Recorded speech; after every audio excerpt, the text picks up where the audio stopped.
नमस्कार दोस्तों, आज मैं आपको बताऊंगी कि मैं अपने टेरेस गार्डनिंग के लिए मैं ग्रो बैग कैसे तैयार करती हूँ। खासतौर से अगर बड़ा ग्रो बैग है हमारे पास, तो जिससे हमारे टेरेस गार्डनिंग की वजह से हमारी छत पर भारी ना पड़े और हमारा ग्रो बैग भी भर जाए और उसमें पोषक तत्व भी हो सारे। तो हम ग्रो बैग को भरने की विधि आज जिस तरह से हम भरते हैं अपने ग्रो बैग को, उसको आपसे शेयर करेंगे। पहले ग्रो बैग में हम हमारे पेड़ पौधों से जो हमको सूखी टहनियाँ या जो हमारा रेजिडू शेष रह जाता है उनकी लाइफ साइकिल पूरी होने के बाद, या जो वो पत्ते गिरा देते हैं, शेड कर देते हैं, तो इस तरह के पत्ते की जो लेयर है हम ग्रो बैग में सबसे नीचे बिछा लेंगे। इसको नीचे बिछाने से क्या होगा दोस्तों कि जिस तरह से हम गमले में जब छेद में से जिसमें से पानी का निकास होता है, उसके ऊपर हम क्या करते हैं, छोटे छोटे पत्थर या बजरी रख देते हैं, जिससे जब पानी की निकासी हो उसके अंदर से, तो मिट्टी बह करके उन होल्स को हमारे बंद ना कर दे। तो इसी तरह से ग्रो बैग्स में जो होल्स होते हैं, वो जब पानी का ड्रेनेज करेंगे, जब पानी उनके अंदर से निकले, तो हमारी मिट्टी उसके अंदर से बहकर छेदों को बंद ना कर दे। तो हम क्या करेंगे कि सबसे पहले इस तरह का जो मटेरियल है उसको अपनी ग्रो बैग में सबसे नीचे की जो लेयर बनाएंगे वो इसी मटेरियल की बनाएंगे। इसी के साथ ही इसके ऊपर फिर हम क्या करेंगे, जो भी हमारे पास हमारी गार्डन सॉइल जो अवेलेबल होगी उसकी एक लेयर जो है हम इसी के ऊपर एक कोटिंग उस मिट्टी की कर देंगे, उस गार्डन सॉइल की कर देंगे। जिससे क्या होगा कि उसके अंदर जो हमारे सूक्ष्म जीव मौजूद होंगे, माइक्रोब्स मौजूद होंगे, वो इसको धीरे धीरे खाद में भी कन्वर्ट करते रहेंगे, इसकी कंपोस्टिंग भी करते रहेंगे और हमारा जो छेद है वो भी हमारे सुरक्षित रहेंगे, वो भी मिट्टी से रहने से बंद नहीं हो जाएंगे। ये हमने एक पतली लेयर नीचे सबसे बिछा दी है कि हमारी मिट्टी से कोई भी बंद नहीं होंगे और ये हमारा जो है लॉन्ग टाइम के न्यूट्रिशन का भी काम करेगा प्लांट्स के लिए। तो फिर हम क्या करेंगे, जो भी हमारे पास हमारी गार्डन सॉइल जो अवेलेबल होगी उसकी एक लेयर जो है हम इसी के ऊपर एक कोटिंग उस मिट्टी की कर देंगे, उस गार्डन सॉइल की कर देंगे। जिससे क्या होगा कि उसके अंदर जो हमारे सूक्ष्म जीव मौजूद होंगे, माइक्रोब्स मौजूद होंगे, वो इसको धीरे धीरे खाद में भी कन्वर्ट करते रहेंगे, इसकी कंपोस्टिंग भी करते रहेंगे और हमारा जो छेद है वो भी हमारे सुरक्षित रहेंगे, वो भी मिट्टी से रहने से बंद नहीं हो जाएंगे। दोस्तों देखिए, ये हमारे ही गार्डन के कुछ हमारे जो फ्रूट्स के जामुन के, अनार के, तो उनके ये पत्ते हमने लिए हैं। ये हमारा तो ये ग्रीन पत्ते भी हमने लिए हैं। एक तरह से ये हमारे ग्रो बैग के लिए हरी खाद का काम करेंगे। ये किचन वेस्ट है, यानी फलों के, सब्जियों के जो हमारे पास छिलके होते हैं रेगुलर में, तो इनको भी हम यूज़ करेंगे, इनकी भी लेयर लगाएंगे, इनको छोटे टुकड़ों में हम कन्वर्ट कर लेंगे चाकू से काट के या किसी से काट के। ये जो ग्रीन एक पत्तियाँ हैं हमारी, ये हमारे लिए नाइट्रोजन का बहुत बड़ा सोर्स है। नाइट्रोजन जैसे कि सभी जानते हैं कि पेड़ पौधों के लिए सबसे जरूरी और सबसे ज़्यादा क्वांटिटी में हमको जो चीज़ चाहिए होती है वो नाइट्रोजन ही है। नाइट्रोजन को प्रोवाइड कराना ही हमारे लिए बहुत जरूरी होता है प्लांट्स की ग्रोथ के लिए। सभी जानते हैं कि नाइट्रोजन इतना आवश्यक है कि इसको अलग से फर्टिलाइजर के रूप में किसान भाई भी हमारे जो है वो अपनी फसलों में डालते हैं। हमारी कागज़, पेपर, गत्ता, ये जो कार्बनिक मटेरियल है, जब इसका ऑक्सीकरण होगा, जब इसकी ऑक्सीजन से रिएक्शन होगी, तो यही हीट प्रोड्यूस कराएगी, इसी से वो ऊष्मा उत्पन्न होगी, जिससे हमारी खाद बनने की प्रोसेस जो है वो स्टार्ट हो पाएगी।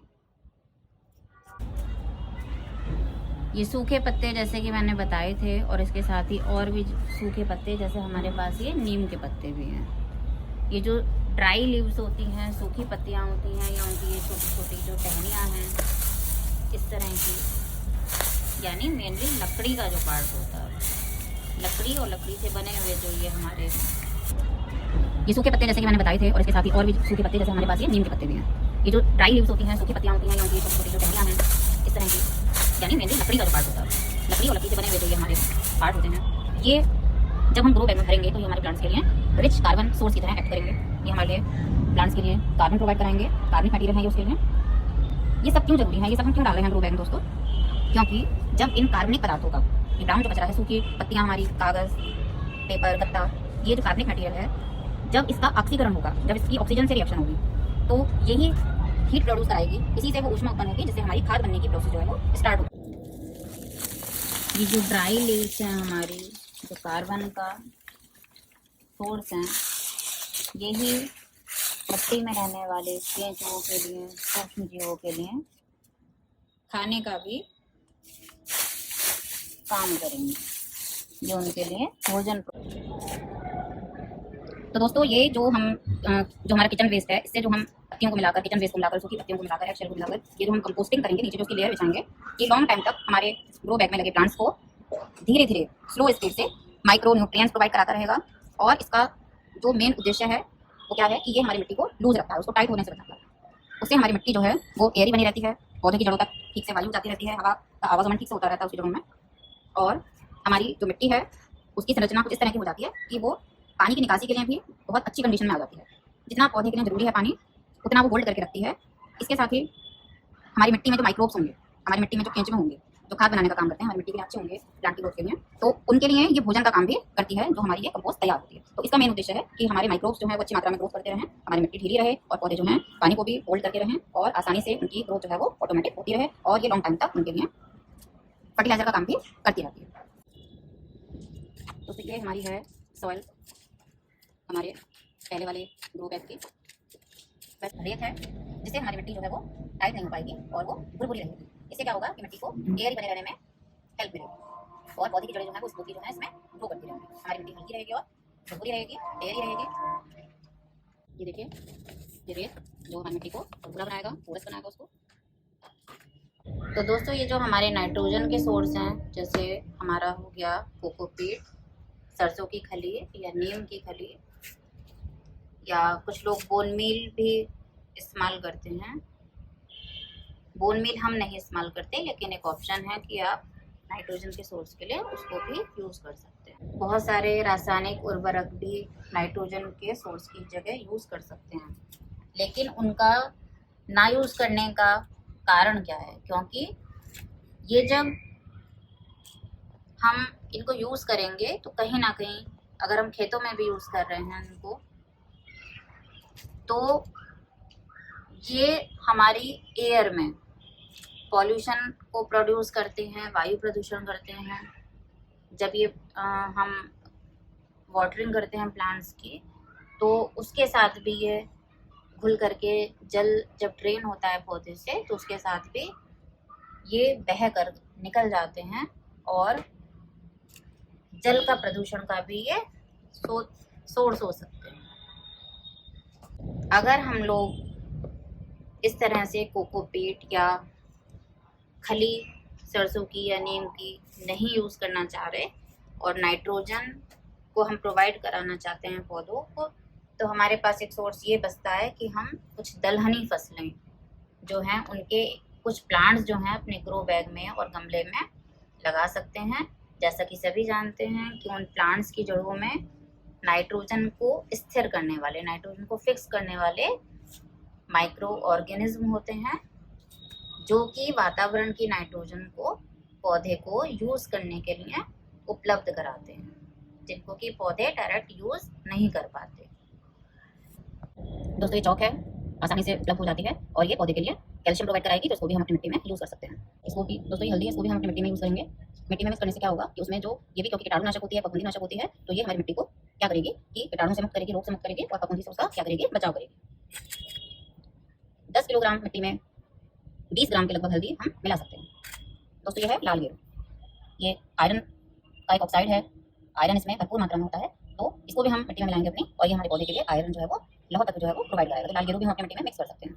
दोस्तों ये लाल मिर्च और काली मिर्च हल्दी को हमने इनके रख रखा है मिट्टी में मिक्स करने के लिए। ये भी पौधों को विभिन्न रोगों से बचाएगा और उनको मिनरल्स जो है प्रोवाइड कराएगा। यह है कोयला और कोयले से बनी राख, इसके नीचे कोयले से बनी राख, ये भी हम अपनी मिट्टी में मिक्स करेंगे। दोस्तों ये भी पोटाश का एक बहुत बड़ा रिसोर्स है। ये देखिए, ये कोयला और कोयले से बनी राख है इसके नीचे, ये जब हम मिट्टी में मिक्स कर देंगे तो ये पोटाश की कमी को पौधे के लिए प्रोवाइड कराएगा, पूरा कराएगा, पोटाश प्रोवाइड कराएगा पौधों को। और इसका समय समय पर अगर हम स्प्रे भी करते रहेंगे प्लांट्स के लिए, तो ये जो प्लांट्स में कभी कभी हमारे होंगे जैसे जो जीव हो जाते हैं, जो उनकी पत्तियों को खाते हैं, पौधे को नुकसान पहुंचाते हैं, तो उनकी रोकथाम होगी इनसे और रोग मुक्त भी हमारा पौधा जो है वो रहेगा। लेकिन ये ध्यान रखना है हमको कि ये मिट्टी को हमारे एल्कलाइन कर देती है, तो इसको हमें बहुत थोड़ी मात्रा में यूज़ करना होता है और अपनी मिट्टी की प्रकृति के अनुसार हम इसको यूज़ करेंगे। ये क्रश्ड एगशेल, अंडे के छिलके जिनको हमने बारीक कर लिया है, क्रश कर लिया है, कैल्शियम का मेन सोर्स है ये, और साथ ही अदर माइक्रो न्यूट्रिएंट्स भी है पौधे के लिए लॉन्ग टाइम तक देते रहेंगे।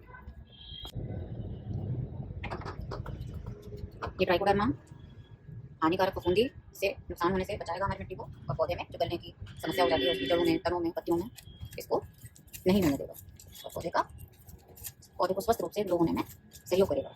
तो हमने अभी ये जो ट्राइकोडर्मा मिलाया है, ये फफूंदी नाशक है, खुद तो फफूंद है ये, लेकिन जो नुकसान देने वाली फफूंदी हैं उनको नष्ट करेगा और जो लाभ वाले सूक्ष्म जीव हैं हमारी मिट्टी में, जो खाद बनाएंगे, जो हमारे पौधे के लिए नाइट्रोजन उपलब्ध कराएंगे, उनको उनके मित्र की तरह काम करेगा ये, और उनको ग्रो होने में लाभदायक सिद्ध होगा। ये देखिए, ये वर्मी कंपोस्ट है, ये वर्मी कंपोस्ट हमने दिया है अपनी मिट्टी में मिलाने के लिए।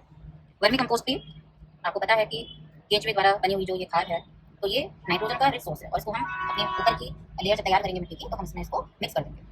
इसके साथ ही ये हमारा किचन वेस्ट जो ऑलरेडी हमारा तैयार है, काला सोना भी आप इसको कह सकते हैं, और ये फ्री ऑफ कॉस्ट है। इन्हीं छिलकों को हम अगर फेंक देते तो ये हमारे किसी काम के नहीं थे, लेकिन जैसा कि आप देख रहे हैं ये हमारी किचन गार्डनिंग में एक तरह से हमारे लिए फ्री ऑफ कॉस्ट हमारी एक खाद जो है नेचुरल इको फ्रेंडली तैयार हो गई है। और कहीं ना कहीं वातावरण में जो पॉल्यूशन होता वो भी इनकी वजह से वो रुक गया है और ये नुकसान की जगह अब फ़ायदा पहुंचाने का काम करेंगे। ये है हमारा काला सोना, ये है हमारी गोबर की खाद जो लगभग हमारी 1.5-2 साल पुरानी है। ये देखिए, इसमें अब ना तो कोई स्मेल है और इसका कलर भी कितना काला पड़ गया है। 1.5 से 2 साल पुरानी ये खाद है हमारी। और इस काव डंग का यूज़ क्या होता है कि ये काव डंग जो है ये नाइट्रोजन की बहुत अच्छी सोर्स है। अब देखिए हमारी ये सॉइल काफ़ी रिच हो चुकी है। लगभग सभी nutrients iron, calcium, potassium, nitrogen, phosphorus सभी इसमें मिक्स हो गए हैं। दोस्तों ये हमारी तैयार मिट्टी है जो अभी हमने सभी चीज़ें डाल करके तैयार कर ली है। इसमें एक चीज़ मिक्स करने से रह गई थी, ये है सीवीड। ये सभी माइक्रो न्यूट्रिएंट्स जो है मिट्टी में इसको प्रोवाइड कराई गई और ये पूरी तरह से ऑप्शनल है। आप चाहें तो उसको मिला सकते हैं, नहीं है तो कोई भी बात नहीं है।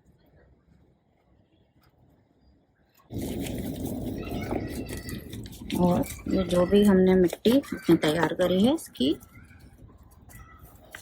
पूरा हम अपना ग्रो बैग जो है वो भर देंगे और फिर पानी देने के लिए लगभग 6 इंच के करीब हम इसको छोड़ देंगे।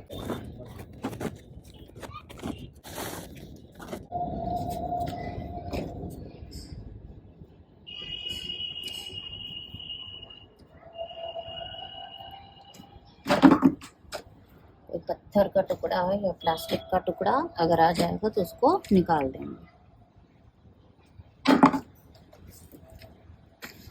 ये देखिए, और इसमें काफ़ी स्पेस अभी बची हुई है जिससे कि आराम से पानी भी दिया जा सकता है और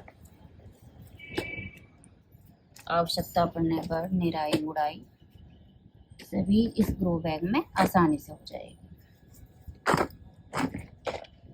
और अब हमारा ये ग्रो बैग भर के तैयार हो गया है जिसमें भरपूर मात्रा में पौधों के लिए पोषक तत्व हैं।